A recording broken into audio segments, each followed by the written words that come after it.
More than a month after the Justice Department was supposed to release all the Jeffrey Epstein files, the DOJ dropped a massive amount of material connected to the convicted sex offender this morning. Erica Brown from Capitol Hill with the latest. Erica, good evening.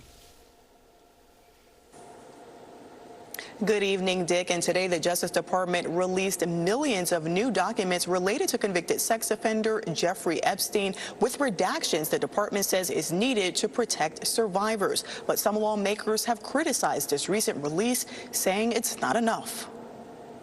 The Department of Justice announced Friday the release of more than 3 million pages of documents related to the Jeffrey Epstein investigation. Today's release marks the end of a very comprehensive document identification and review process to ensure transparency to the American people. Deputy Attorney General Todd Blanche said the release includes more than 2,000 videos and 180,000 images connected to the convicted sex offender and his accomplice, Ghislaine Maxwell. We did not protect President Trump. We didn't protect or not protect anybody. I mean, I think that there's a hunger or a thirst for information that I do not think will be satisfied by the review of these documents. He noted there are extensive redactions to protect victims' identities. Previous Epstein document releases have highlighted the late financier's connections to many high-profile men, including former President Bill Clinton and President Trump, who has called the Epstein investigation a hoax. What this whole thing is with Epstein is a way of trying to deflect from the tremendous success that the Republican Party has.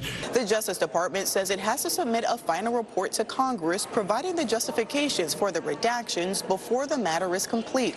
But critics on Capitol Hill say the investigation is far from over.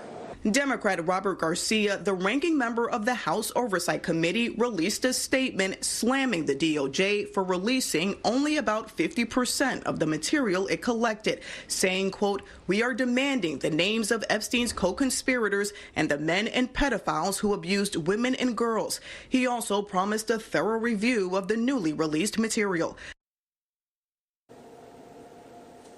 Now, in a joint statement, a group of survivors slammed the Justice Department for this latest release, saying sensitive information about survivors was exposed and not redacted, calling it a betrayal. Dick? Erica Brown on Capitol Hill. Erica, thank you.